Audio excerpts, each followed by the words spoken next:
Two videos in a day. Okay, this is part two. Didn't want to make too long a video, the other one was nearly 12 minutes, so this one hopefully will be a bit shorter.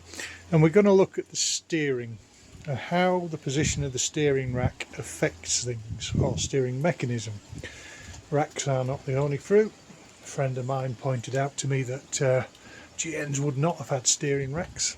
Steering racks were not used until probably the 1930s on BMWs. But anyhow, I got a little steering rack. The reason I got a steering rack is because I'm used to driving machines that have got more than a third of a turn lock to lock. This one's set up about 1 turn lock to lock by the time it's finished.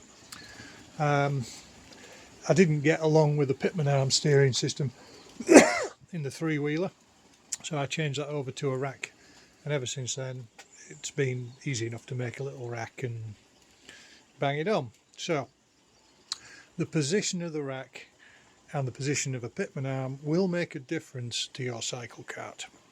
How? Well, in several ways. If it's too far back, too far forwards, too far up, too far down, it's going to be affected by how things work when you get bump through the suspension, when things move. So we're going to have a look at this orientation first.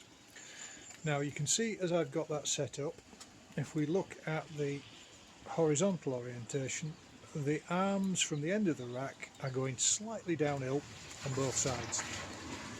Now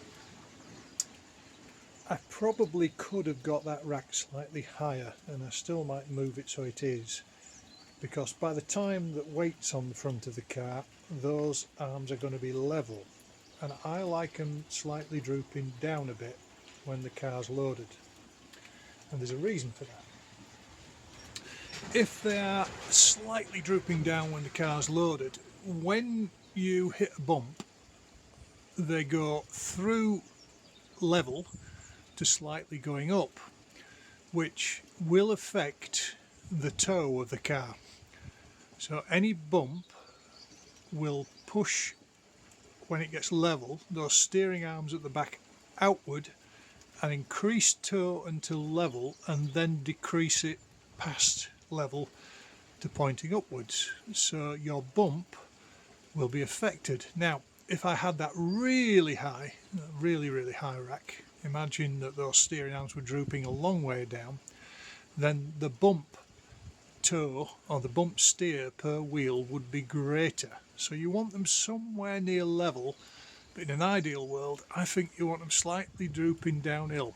Not much, a couple of degrees at tops, no more than that.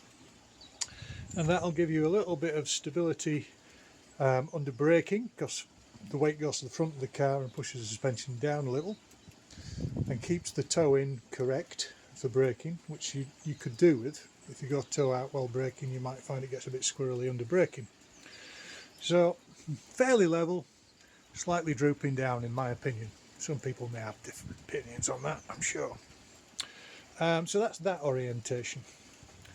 Obviously you've got to get the steering rack pointing in the right direction so that the steering column's going in the right direction, unless you're going to put U-joints in there, which most karts and CycleKarts just run a straight through steering column. Not the safest thing in the world in a crash, but we don't really do stupidly high speeds, and we have a little crash protection at the front end before it gets to the steering column with springs and wheels and things. So yes, it will be safer.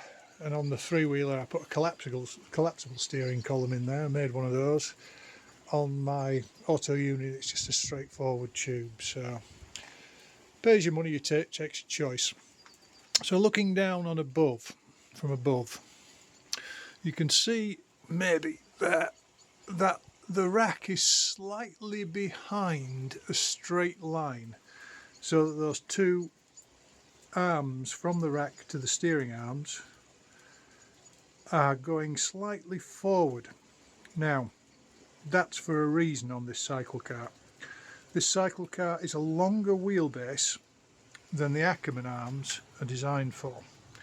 If you move your rack backwards, the backwards movement of the rack actually lengthens the effective Ackermann distance front to back. If you move it forward, it goes the other way. So I've actually increased the Ackermann there just because I could. Not that it makes much difference, but I have done on this so that it's a better position theoretically than it was, because why not? You know, we know that Ackermann exists, we know that there's a good distance for it if your arm's not set up. If you can make a difference by moving the rack, you do. Will that affect bump steer? Nope, not at all. It might affect one or two things, but basically it's just lengthening the Ackermann. In extremes it wouldn't work particularly well, but a little bit's not a bad thing. Why I like rack? Another reason why I like rack more than I like pitman is with pitman arm you've got the issue of the initial part of the steering has more input to the wheels than when the arm is at an angle. So the more you steer, the less the input makes a difference. So if you have got twitchy steering, then you have got it amplified on a pitman system at low steering angles. If you understand what I'm saying there, it's a bit prosaic, because at the end of the day everybody gets used to steering mechanisms very, very quickly, and if you like pitman arm and you've driven a kart for many years, then it won't make a damn of a difference to you. But with a rack it's linear, so what you put in angle to the wheel is what you get out in steering angle.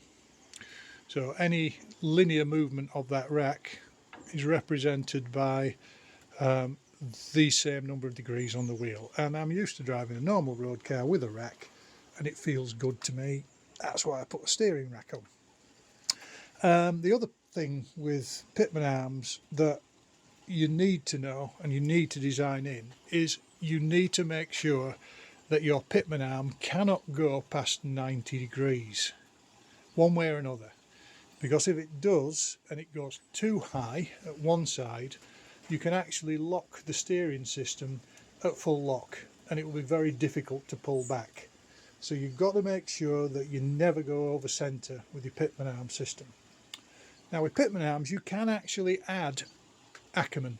So if you had a pitman arm and your system didn't have enough Ackermann, then you would put the takeoff points for each of the side of the pitman arm, obviously they're very close together, side by side. If your steering arms are already at correct Ackermann, you would need to take the takeoff point at the same point. If you've got them apart, then you're adding Ackermann.